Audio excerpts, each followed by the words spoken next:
ذوالقعدہ کا مہینہ ختم ہونے کو ہے. کیسے گزارا اس مہینے کو؟ کوئی خاص تبدیلی، کوئی چینج، کوئی فکر، احساس کچھ تھا، یا نارمل جیسے مصروف اور مشکل افراتفری کی زندگی چل رہی ہے ویسے ہی چلتی رہی؟ حالانکہ یہ ویسے ایام نہیں ہیں. سب کو معلوم ہے نا کہ اللہ کے ہاں 12 مہینوں میں 4 حرمت والے مہینے ہیں، اور ذوالقعدہ ان حرمت والے مہینوں میں سے ایک ہے. اور حرمت کا مطلب کیا ہے؟ یعنی حرام کاموں سے بھی بتدریج اولا زیادہ کانشیس ہو کے رکنا ہے، وگرنہ معمولی غلطی کا بھی گناہ زیادہ ہوگا، جرم سنگین ہو جائے گا. اور قعدہ کا تو مطلب ہی بیٹھنا ہے. مشرکین کفار بھی اس مہینے میں ہتھیار پھینک کر گھروں میں بیٹھ جاتے تھے، اللہ اللہ کرتے تھے. اسی لیے اس مہینے کا نام کیا ہے؟ ذوالقعدہ، یعنی بیٹھنے والا مہینہ. اس مہینے میں وہ کام کاج، حملہ، قتل و غارت، لڑائی جھگڑے سب چھوڑ کے بیٹھ جاتے. ہمارے کوئی اختلافات، لڑائی جھگڑے اندرونی بیرونی، کوئی سیاسی مذہبی کو ختم ہوئے؟ کوئی اپنوں سے غیروں سے کوئی تعلقات بہتر ہوئے؟ نہیں، کیونکہ ہمیں ویسے اپنے شوق کے سب دن، وقت، موسم سب پتہ ہے. مطلب کہ مہینے، موسم، دن، وقت سب یاد رہتا ہے. مثال دوں، برتھ ڈے بھولتی ہے کبھی؟ Women day, mother day, father day, anniversary. مشکل سے مشکل مصروف زندگی میں یہ سب خرافات یاد رہتی ہیں، لیکن مجال ہے جو ہمیں کچھ حرمت والے مہینوں کا بھی علم ہو.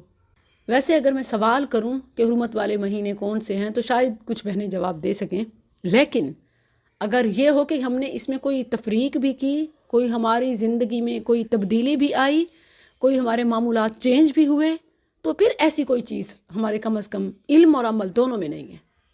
تو میری بہنوں، ذوالقعدہ، ذوالحجہ، محرم، اللہ نے ان 3 حرمت والے مہینوں کو اکٹھے رکھا. آپ دیکھیں کہ 90 دن جس بندے کی یہ ٹریننگ ہو کہ گناہ کے قریب ذرا سا بھی نہیں جانا اور نیکیاں زیادہ سے زیادہ کرنی ہے، اس کا تو پورا سال اور پوری زندگی سنور گئی. یہ ہے ہر مسلمان کے لیے اسلامک ٹریننگ کہ 3 ماہ مسلسل ہر قسم کے لڑائی جھگڑے، قتل و غارت، جنگ و جدل اور گناہ سے اسٹرکٹلی بچنا ہے، بین بلاک ہے. لیکن کیا ہماری زندگی میں کوئی ایسا چینج آتا ہے؟ کبھی لڑتے ہوئے یہ خیال آیا کہ حرمت والا مہینہ ہے، احترام ہے، زیادہ حرام ہے؟ اور اسی طرح نیکی کو اللہ نے زیادہ بڑھا دیا کہ ان مہینوں میں زیادہ نیکی کے کام کرنے چاہیے، زیادہ ثواب رکھا.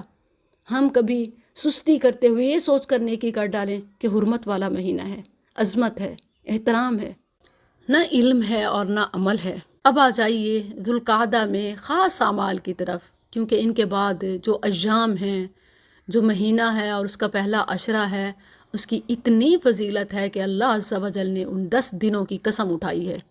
اور آپ کو پتہ ہے کہ جب کوئی بڑا ایونٹ ہو، کوئی خاص اوکیزن ہو، تو تیاری، پریپریشن اس سے پہلے کرنی ہوتی ہے. دنیا کے معاملات میں تو کم از کم دنیاوی چیزوں میں، رشتوں میں ہم یہی کرتے ہیں، لیکن اللہ کے ساتھ تعلق میں، دین کے معاملات میں، عبادات میں شوق ختم ہوتے جا رہے ہیں. اسی شوق کو بڑھانا ہے، اسی تعلق کو نبھانا ہے، مضبوط کرنا ہے، جوڑنا ہے. یاد رہے کہ یہ حرمت والے مہینے خاص ٹریننگ کے 3 مسلسل ہیں، ثلاثۃ متوالیات، ذوالقعدہ وذوالحجہ والمحرم. یہ 3 اکٹھے ہیں، اور پھر ایک شعبان سے پہلے رجب کا مہینہ ہے. تو ان 4 مہینوں میں تو کانشیس رہنا ہے، لیکن ذوالقعدہ میں خاص زیادہ. کیوں؟ اس لیے کہ اس کے بعد جو ایام ہیں وہ بہت خاص ہیں اور ہمیں ان کی پہلے تیاری کرنی ہے. عظمت والے، فضیلت والے، اہمیت والے مہینوں کی عظمت کو، فضیلت کو، شان کو اگر پانا ہے تو ذوالقعدہ میں یہ چند کام ضرور کرنے ہیں. کون سا کام؟ نمبر 1، جو عید شاپنگ، جو خریداری، جو تیاری آپ نے عید کے ہفتے میں پہلے 1-2 دنوں میں کرنی ہے وہ اب کر لیں. یہ بیٹھنے کا مہینہ ہے. ذوالقعدہ کا مطلب کیا ہے؟ بیٹھنے کا مہینہ. قعدہ 2 سجدوں کے درمیان بیٹھنے کی کیفیت کو کہتے ہیں نا. اس مہینے میں کفار بھی، مشرکین بھی گھروں میں بیٹھ جایا کرتے تھے، لڑائی جھگڑے اور دیگر کام کاج کو چھوڑ دیا کرتے تھے اور گھروں میں امن و امان سے بیٹھ جایا کرتے تھے. اس مہینے میں آپ نے عید کی تمام تیاریاں گھروں کی صفائی ستھرائی ہو، داخلی معاملات ہوں، خارجی معاملات ہوں، خریداری ہے، تیاری ہے، عید کی، کچن کی، مسالہ جات کی، سب پہلے کر لیں، کیونکہ عشرہ ذی الحجہ ان کاموں کے لیے نہیں ہے، نہ عید کی تیاری کے لیے، نہ کچن میں کوکنگ کے لیے، نہ مسالہ جات میکنگ کے لیے، نہ ہی ان کے علاوہ بازاروں کے چکر، جوتے، چوڑیاں، مہندی، میچنگ اور پارلرز کے دھکے۔ یاد رکھیے ذوالقعدہ میں جو اہم ترین کام ہے وہ یہ کہ ہیئر کٹنگ کے حوالے سے، نیل کٹنگ کے حوالے سے، مینی، پیڈی اور اسی طرح حجامت وغیرہ، بوائز کی کٹنگ، یہ تمام کام ذوالقعدہ میں کر لیں، نمٹا لیں۔ قربانی کرنے والوں کے لیے تو تاکیدی حکم ہے، اور ان کے گھر والے یا وہ لوگ جو قربانی نہیں کر سکتے، استطاعت نہیں رکھ رہے، تو انہیں بھی چاہیے کہ وہ اپنے بال اور ناخن میں سے کچھ نہ کاٹیں۔ مجھے بہت افسوس ہوتا ہے، جیسے جیسے عید کے دن قریب آتے جاتے ہیں، پارلرز کے، باربرز کے، سلونز کے رش، چکر بڑھ جاتے ہیں۔ ایسا ماحول ہوتا ہے کہ سلونز اور پارلرز یہ کسائی خانہ بنے ہوتے ہیں، اور بیوٹیشنز اور باربرز یہ کسائی، یعنی لوگ جانوروں کی کھالوں کے حوالے سے قربانی کی فکر کر رہے ہوتے ہیں، یہ انسانوں کی کھالوں کی اور دھلائی کا کام ہو رہا ہوتا ہے، ویکسنگ، تھریڈنگ، کٹنگ، سب یہ کب ہو رہا ہوتا ہے؟ عید سے چند دن پہلے، حالانکہ یہ ذوالقعدہ میں کرنے کے کام ہیں اور یہ زیادہ فضیلت اور اہمیت والے ہیں۔ ذوالقعدہ میں بچوں کی کٹنگ ہو، بڑوں کی کٹنگ ہو، ہیئر ریموونگ ہو، یہ تمام کام ذوالحجہ کا چاند نظر آنے سے پہلے پہلے کر لیں۔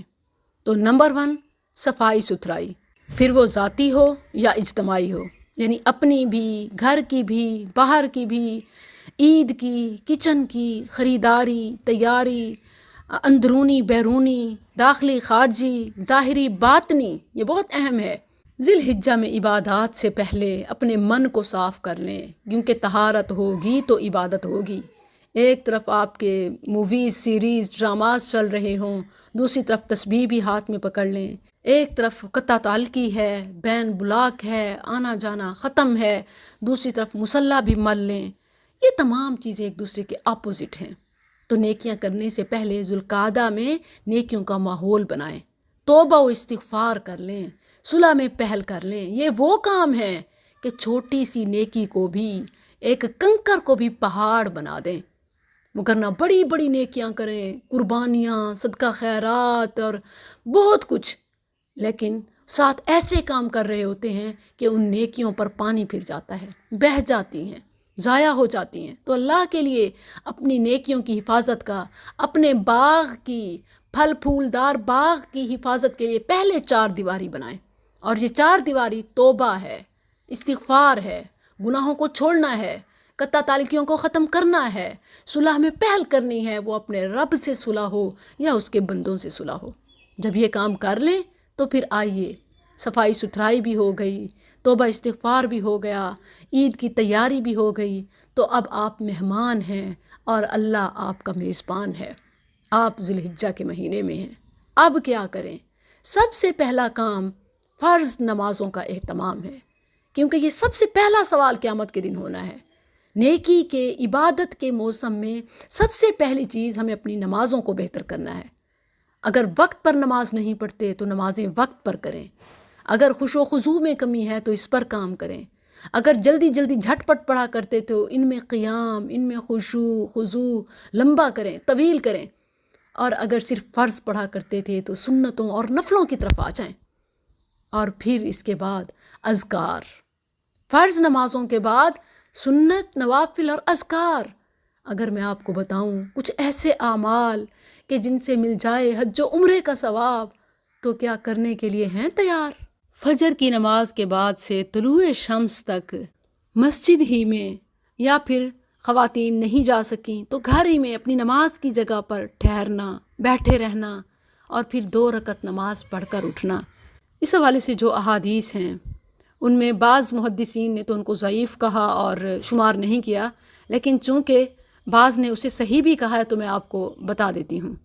لیکن ایک بات یاد رکھیں کہ حج و عمرے کے ثواب میں اختلاف ہو سکتا ہے کہ اتنا ثواب کیا مل جاتا ہے، وگرنہ اس عمل کی اوورآل عمومی فضیلت میں کوئی فرق نہیں ہے۔ یعنی تمام اس بات پر متفق ہیں کہ یہ یقیناً افضل کام ہے، اور ہو سکتا ہے اللہ کی شان کہ وہ حج و عمرے کے برابر ثواب دے دے۔ آپ احادیث سنیے، ترمذی میں انس بن مالک رضی اللہ عنہ سے مروی ہے، آپ صلی اللہ علیہ وسلم نے فرمایا، من صلی الغداء فی جماعہ، جس نے جماعت سے فجر کی نماز پڑھی، پھر اللہ کے ذکر میں مشغول رہا یہاں تک کہ سورج طلوع ہو گیا، پھر 2 رکعات نماز پڑھی، ثم صلی رکعتین کانت لہ کاجر حجۃ وعمرۃ تامہ تامہ تامہ، تو اس کے لیے مکمل حج اور عمرے کے برابر ثواب ہے۔ اور یہی الفاظ معمولی تبدیلی کے ساتھ صحیح الترغیب میں بھی ہیں، من صلی صلاۃ الصبح فی جماعہ ثم ثبت، جو شخص فجر کی نماز جماعت سے پڑھے اور پھر وہیں بیٹھا رہے یہاں تک کہ اس نے چاشت کی نماز پڑھ لی، تو اس کے لیے حج کرنے والے اور عمرہ کرنے والے کے برابر ثواب ہے، یعنی مکمل حج اور مکمل عمرے کا ثواب۔